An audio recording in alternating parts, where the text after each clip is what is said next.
We are coming back to you live with the news that many people have been waiting for 548 days. There is a convoy heading into the airbase in Israel as we wait for our first sign of Idan Alexander, the U.S. citizen who had been held hostage in Gaza, was released today by Hamas. He is obviously, we are told, back in Israeli territory. He was handed over just a short time ago from the Red Cross to the IDF.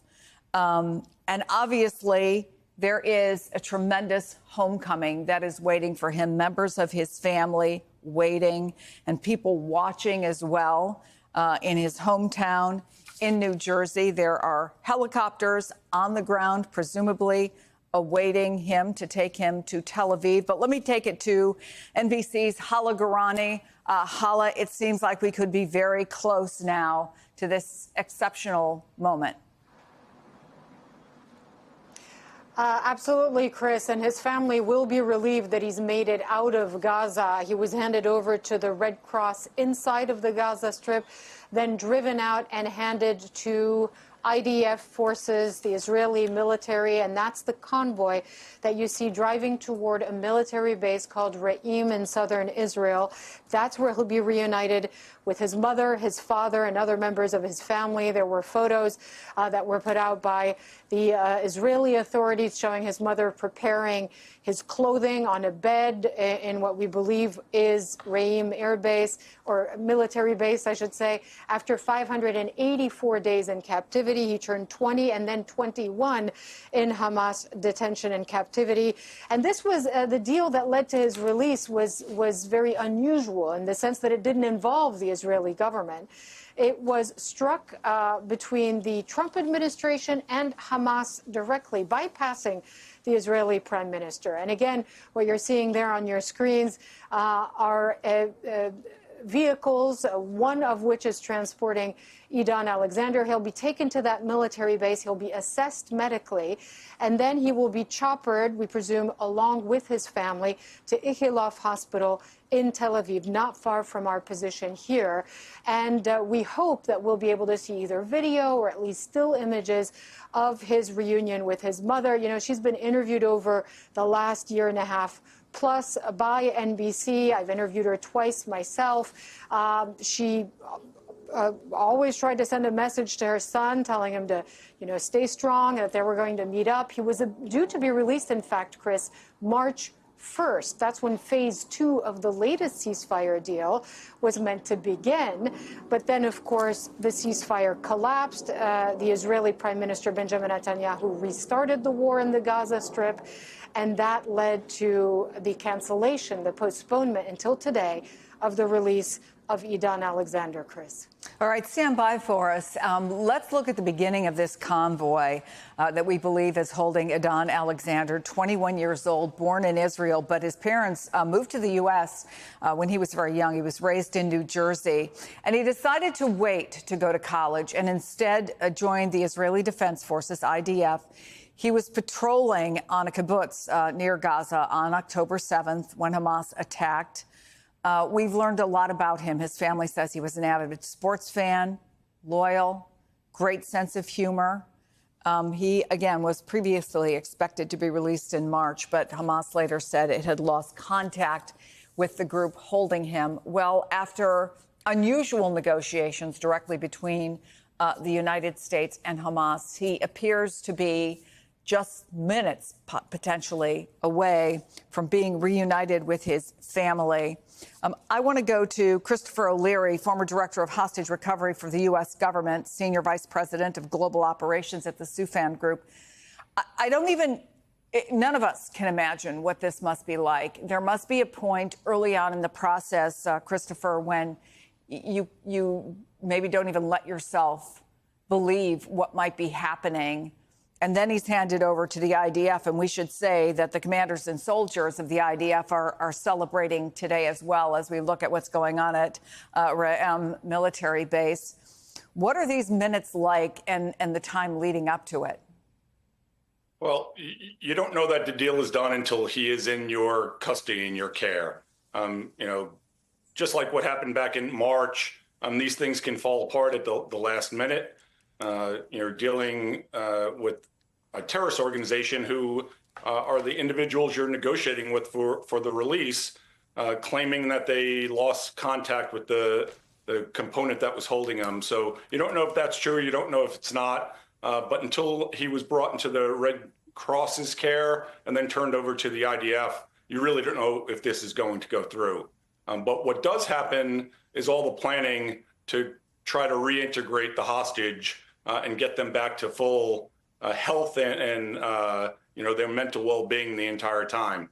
Other things that are being prepared, which are really not talked about as much, he will be debriefed by Israeli intelligence and military intelligence for tactical information that might lead to the location of other hostages, the identification of their guards. But then at some point down the line, he's also going to be interviewed by FBI agents because he is a victim of a crime, number one.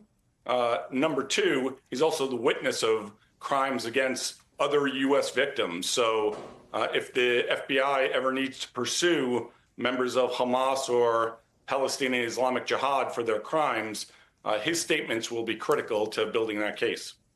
We are set on a shot in Tel Aviv, Israel, where he will be heading via helicopter. And this has been such a long, long, long wait. And Chris, you said you know the parents. I've interviewed any number of the hostage family members. And it is astonishing to me how they get up every day and put one foot in front of the other. And they don't just do that.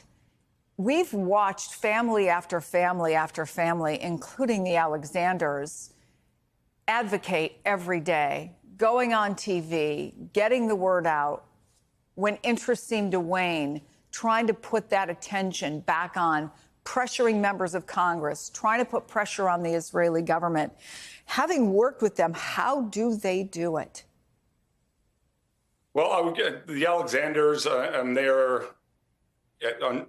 incredible people, but they are a typical hostage family. What they endured is as devastating as what their son endured in many ways. Their son, his confines are terrible, but it's the conditions are somewhat set every day, and he'll become institutionalized. For the parents, it's the unknown. They don't know what's happening, and they have little control over things.